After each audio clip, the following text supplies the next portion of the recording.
तो पहले हमीरदेव चौहान, हमीर के शासनकाल के ऐतिहासिक साधन कौन कौन से ऐतिहासिक साधन जिससे हम हमीरदेव चौहान की जो शासन संबंधित जानकारी है उनके युद्धों को हम भली भांति पढ़ सकते हैं। यानी क्या क्या किए थे। सबसे पहला नयनचंद्र सूरी, नयनचंद्र सूरी का महाकाव्य कौन सा है? हमीर महाकाव्य। इससे क्या पता चलता है? हमीर के विजयों और उसकी उपलब्धियों की जानकारियाँ प्राप्त होती है। किससे? हमीर महाकाव्य से। किसने लिखा है हमीर महाकाव्य? नयनचंद्र सूरी। ठीक है। दूसरा स्रोत कौन सा? मुस्लिम लेखक। मुस्लिम लेखक कौन कौन से? जियाउद्दीन बर्नी और अमीर खुसरो। इन लोगों ने हमीरदेव चौहान की उपलब्धियों का वर्णन किया है। तीसरा जोधराज, जोधराज का ग्रंथ कौन सा है? हमीर रासो। इससे भी हमें हमीरदेव चौहान की जानकारियाँ मिलती है। चौथा चंद्रशेखर द्वारा लिखित हमीर हट। इससे भी हमीरदेव चौहान की ऐतिहासिक जानकारियाँ मिलती है। ये आ गया अपना हमीरदेव चौहान के ऐतिहासिक स्रोत। यानी इन सभी किताबों से हमें हमीरदेव चौहान के बारे में पढ़ सकते हैं। हमीर चौहान का परिचय, यानी इसके पिता का नाम, माता का नाम, कब ये शासक बना था, यानी संक्षिप्त परिचय हमीरदेव चौहान का। यानी हमीरदेव चौहान, हमीर चौहान पिता का नाम था जयसिम्हा। क्या नाम था? जयसिम्हा। ठीक है। पिता का नाम क्या था? जयसिम्हा। और माता का नाम? माता थी हीरा देवी। ठीक है। और यह है जयसिम्हा की तीसरी संतान था। कौन सी? तीसरी संतान। और यह शासक बना था 1282 के अंदर। कब बना था? शासक बना 1282। शासक बना 1282 के अंदर। कौन? हमीरदेव चौहान। डॉक्टर गोपीनाथ शर्मा के अनुसार, डॉक्टर गोपीनाथ शर्मा के अनुसार, ठीक है, डॉक्टर गोपीनाथ शर्मा क्या कहते हैं कि हमीरदेव जो चौहान है इसके पिता जयसिम्हा, इसके पिता जयसिम्हा ने अपने जीते जी अपने जीवन काल के अंदर ही हमीरदेव चौहान को अपना जो शासन है वो सौंप दिया था, यानी राज्यारोहण कर दिया था। ये आ गया इसका संक्षिप्त परिचय। ठीक है। पिता जयसिम्हा, माता हीरा देवी, शासक बना 1282 के अंदर।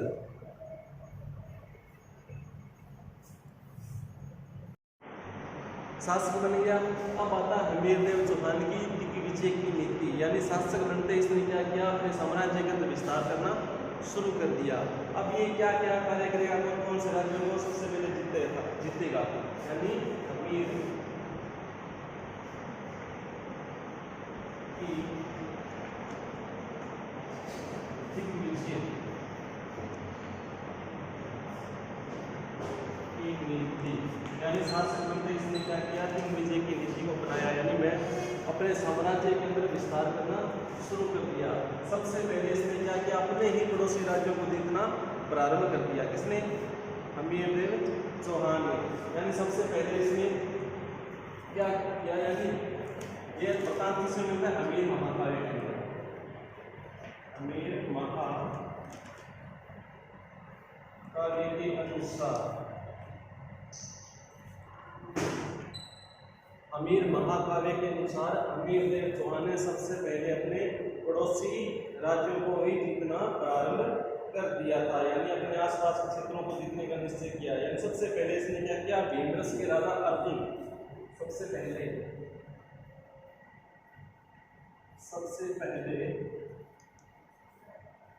इसने भीमरस के राजा अर्जुन को जीता। इसको जीता सबसे पहले इसने भीमरस के राजा अर्जुन को जीता। किसने? अमीर देव चौहान ने शासक बनते ही अपने आसपास के क्षेत्रों को जीतना प्रारंभ कर दिया और सबसे पहले भीमरस के राजा अर्जुन को जीता। और इसके बाद में इसने क्या किया? धीरे धीरे अपने साम्राज्य के अंदर विस्तार करता गया। और उसके बाद में मांडलगढ़, ठीक है, मांडलगढ़, आपको, ठीक है, इस प्रकार से जितने भी जो पड़ोसी राज्य थे छोटे छोटे, जिस प्रकार से वर्धनपुर है, वर्धनपुर, चंगा, पुष्कर, इन सभी छोटे छोटे राज्यों में इसने क्या किया? जीतना प्रारंभ कर दिया। इसके बाद खंडीला, ठीक है, कंकरेला,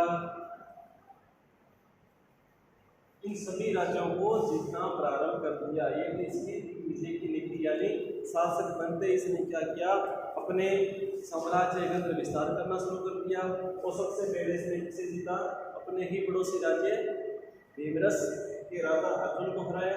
इसके बाद में मांडलगढ़ को, उसके बाद में आपको को जीता, उसके बाद में वर्धनपुर को, चंगा को, पुष्कर को, खंडीला को और कंकरीला को इसने जीता।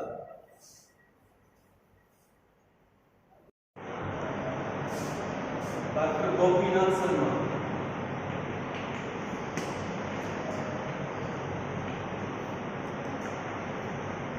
शर्मा के अनुसार अमीर देव चौहान ने कितने युद्ध जीते? 16 युद्ध, 16 युद्ध जीते। कितने युद्ध जीते? 16 युद्ध जीते। अब आता है अमीर देव चौहान की खिलजी शासकों के साथ में क्या क्या नीतियां रही, ठीक है। अमीर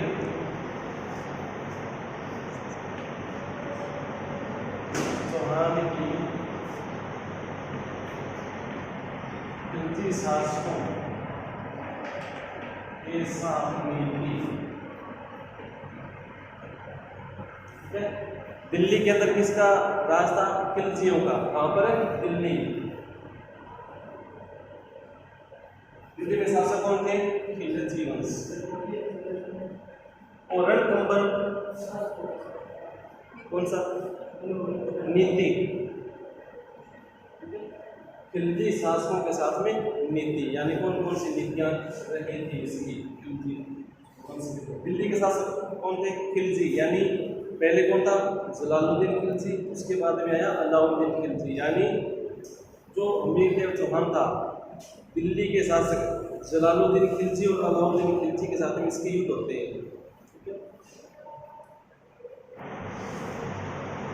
अमीर देव चौहान की खिलजी शासकों के साथ में नीति 1290 के अंदर क्या होता है? 1290 के अंदर दिल्ली का शासक बनता है जलालुद्दीन खिलजी, यानी दिल्ली का शासक कौन बनता है? जलालुद्दीन खिलजी।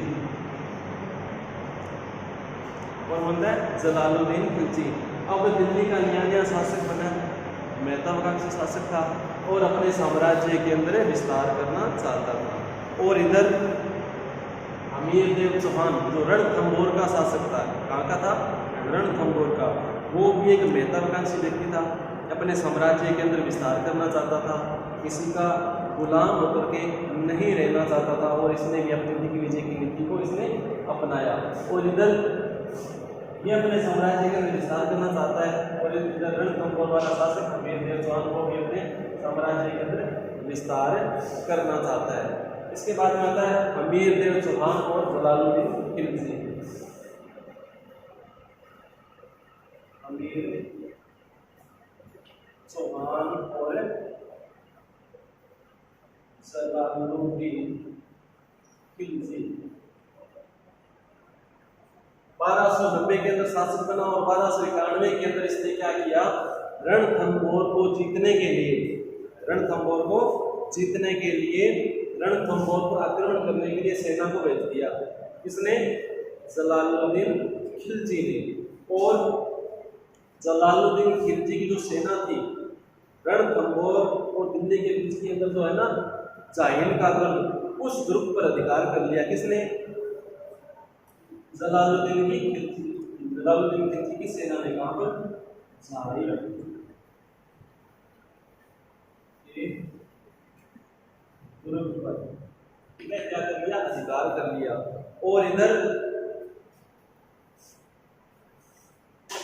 अमीर देव चौहान को पता चलता है कि अपने जाहिल के दुर्ग पर खिलजी की सेना ने, खिलजी वंश के राजा ने अधिकार कर लिया है। तो अमीर देव चौहान ने अपनी सेना भेज करके और उस दुर्ग से खिलजी की सेना को वापस खदेड़ा और उस दुर्ग पर वापस अपना अधिकार कर लिया। किसने? अमीर देव चौहान ने। कब? 1291 के अंदर, 1291 के अंदर। और उस वक्त इतना भयंकर आक्रमण किया अमीर देव चौहान ने, इतना जबरदस्त आक्रमण किया कि जो जलालुद्दीन खिलजी, कौन था शासक? जलालुद्दीन खिलजी था, वो वहां से भागता हुआ एक शब्द कह के गया कि मैं ऐसे 10 दुर्गों को मुसलमान के एक बाल के बराबर भी नहीं समझता। यानी ऐसे 10 दुर्गों को मुसलमान के एक बाल के बराबर भी नहीं समझता। और भागता भागता ये शब्द कह के गया। कौन? जलालुद्दीन खिलजी। अब आता है जलालुद्दीन खिलजी के बाद में शासक कौन बनता है दिल्ली का? अलाउद्दीन खिलजी। कब बना था शासक? 1296 के अंदर, 1296 के अंदर नया नया शासक बना। इसने भी दिग्विजय की नीति को अपनाया। जिस प्रकार से जलालुद्दीन खिलजी अपने साम्राज्य के अंदर विस्तार करना चाहता था, दिल्ली के साम्राज्य के अंदर विस्तार करना चाहता था, उसी प्रकार अलाउद्दीन खिलजी भी अपने साम्राज्य के अंदर विस्तार करना चाहता था। और 1296 के अंदर शासक बना दिल्ली का अलाउद्दीन खिलजी। और शासक बनते ही इसने दिग्विजय की नीति को बनाया, अपने साम्राज्य के अंदर विस्तार करना चाहा। और इसने इस पर आक्रमण किया। सबसे पहले रणथंभौर को जीतने का प्रयास किया। सबसे पहले इसे यानी रणथंभौर को जीतने का प्रयास किया। इसने अलाउद्दीन खिलजी ने, इसने अलाउद्दीन खिलजी ने। ठीक है। अब आता है कि रणथंभौर को जीतने का या आक्रमण करने का कारण क्या था। ठीक है। बार बार जलालुद्दीन खिलजी भी आक्रमण कर रहा है रणथंभौर पर, उसके बाद में उसकी पराजय हो जाती है। उसके बाद 1296 के अंदर अलाउद्दीन खिलजी दिल्ली की गद्दी पर बैठता है और वो भी भरसक प्रयास करता है रणथंभौर को जीतने का। अब ये बार बार जीतने का प्रयास कर रहे हैं। सोचो भी जीतने के कारण क्या थे, ये क्यों आक्रमण कर रहे थे बार बार, वो कारण कौन से थे रणथंभौर पर। यानी रणथंभौर पर आक्रमण करने के कारण क्या थे? अपने रणथंभौर पर आक्रमण करने के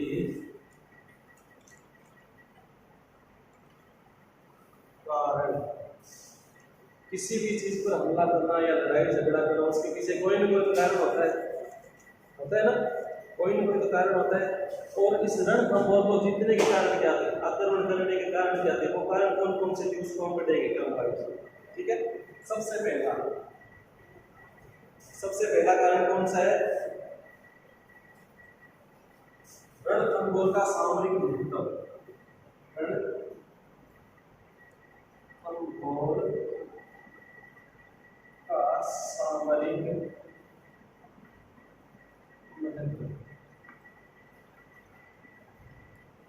रणथंभौर का सामरिक महत्व सबसे पहला कारण है।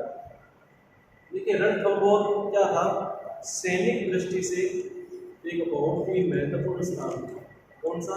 रणथंभौर। आसपास में पहाड़ियाँ थी, नदी भी थी और जो किला बना हुआ था जंगल के अंदर बना हुआ था। इस प्रकार से कहते हैं कि सामरिक दृष्टि से बहुत ही अच्छा क्षेत्र था। और अभेद्य दुर्ग था ये। क्या था? अभेद्य दुर्ग था। कौन सा? तो रणथंभौर का किला है ना, वो क्या था? अभेद्य दुर्ग था और सैनिक दृष्टि से बहुत ही महत्वपूर्ण किला था। इसलिए क्या कहते हैं कि सामरिक दृष्टि से बहुत ही महत्वपूर्ण दुर्ग था। और इसी दुर्ग के अंदर जो रणथंभौर के जितने भी शासक हुए अपनी शक्ति को बढ़ावा देते रहे। अपनी शक्ति को क्या है? बढ़ावा देते रहे, यानी सैनिक शक्ति को बढ़ावा देते रहे। पहला, सैनिक दृष्टि से अति महत्वपूर्ण स्थान। ठीक है, अति महत्वपूर्ण स्थान। दूसरा, अवैध दुर्ग। ठीक है, दूसरा अवैध दुर्ग। तीसरा, शासकों की शक्ति का स्थान, यानी सैनिक शक्ति का स्थान। जितने भी शासक हुए रणथंभौर के, शासकों की शक्ति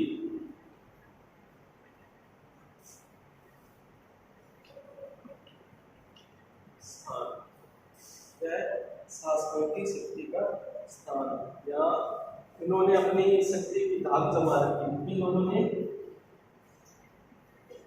रणथंभौर के शासकों ने, अमीरदेव चौहान ने, इसलिए ये दिल्ली के शासक इस किले को जीतना चाहते थे। सबसे पहला कारण ये हो गया, ठीक है, सामरिक दृष्टि से अति महत्वपूर्ण। दूसरा कारण कौन सा बनता है?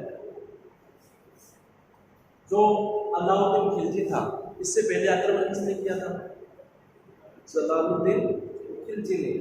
और जो जलालुद्दीन खिलजी था वो अलाउद्दीन खिलजी का क्या था? चाचा। और वो उसने क्या किया?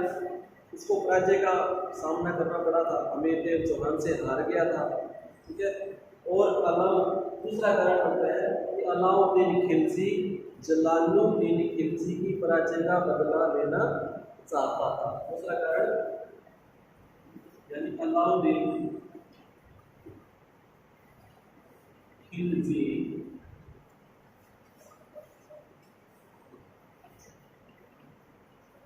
जलालुद्दीन खिलजी की पराजय का बदला लेना चाहता था। दूसरा आक्रमण करने का कारण कौन सा था? दूसरा आक्रमण करने का कारण कौन सा था? अलाउद्दीन खिलजी जलालुद्दीन खिलजी की पराजय का बदला लेना चाहता था। इसलिए अलाउद्दीन खिलजी ने दोबारा रणथंभौर पर आक्रमण किया। और जलालुद्दीन खिलजी क्या लगता था? अलाउद्दीन खिलजी का चाचा था। क्या था? चाचा था। और कोई भतीजा अपने चाचा की पराजय का बदला तो लेगा, ठीक है, इसीलिए इसने इस पर आक्रमण करना चाहा। और आक्रमण करने का कारण ये दूसरा बनता है। तीसरा कारण, रणथंभौर के पास में दिल्ली पड़ता है, यानी दिल्ली सल्तनत के लिए बहुत ही ज्यादा खतरा था ये। कौन सा? रणथंभौर। तीसरा,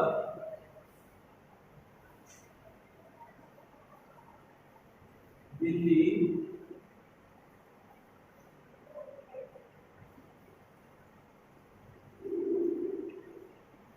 सल्तनत के लिए खतरा। दिल्ली सल्तनत के लिए खतरा, यानी रणथंभौर एक अवैध दुर्ग था, इसको जीता नहीं जा सकता था। और इधर रणथंभौर में अपने साम्राज्य का अंदर विस्तार कर रहा है। अगर रणथंभौर को न रोका गया तो दिल्ली के शासक अपने साम्राज्य का विस्तार नहीं कर पाएंगे।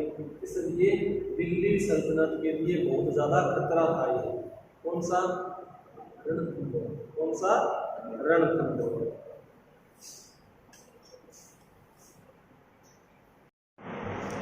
चौथा कारण लिखो। चौथा कारण क्या था? अलाउद्दीन खिलजी के विद्रोहियों को शरण देना। क्या था?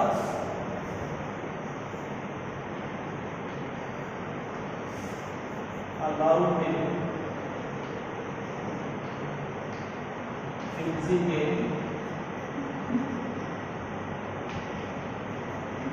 विद्रोहियों को शरण देना।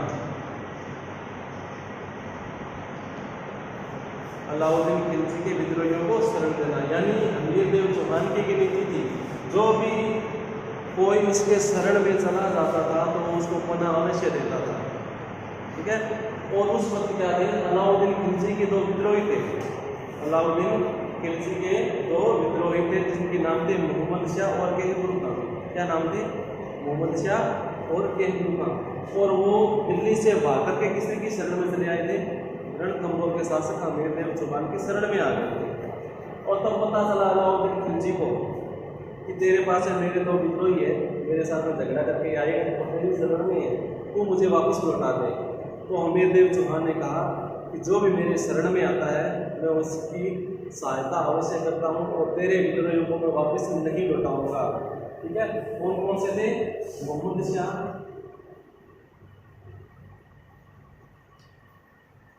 और कहबुर खां।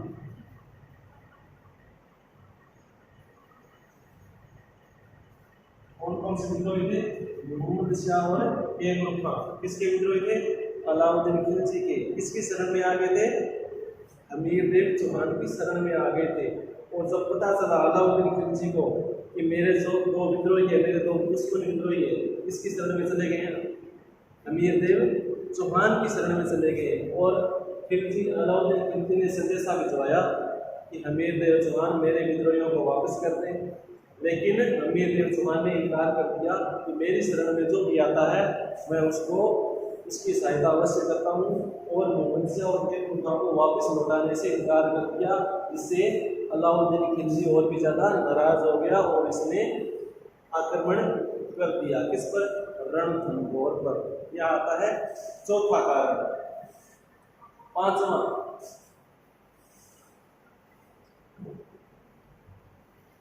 अमीर का स्वतंत्रता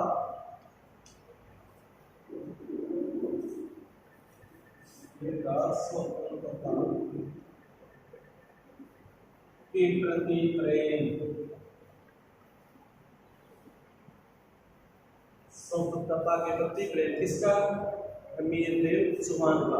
अमीर देव चौहान ऐसा शासक था, वो किसी के अंडर में नहीं रहना चाहता था, वो एक स्वतंत्र शासक था, अपना शासन स्वतंत्र रूप से संचालित करना चाहता था।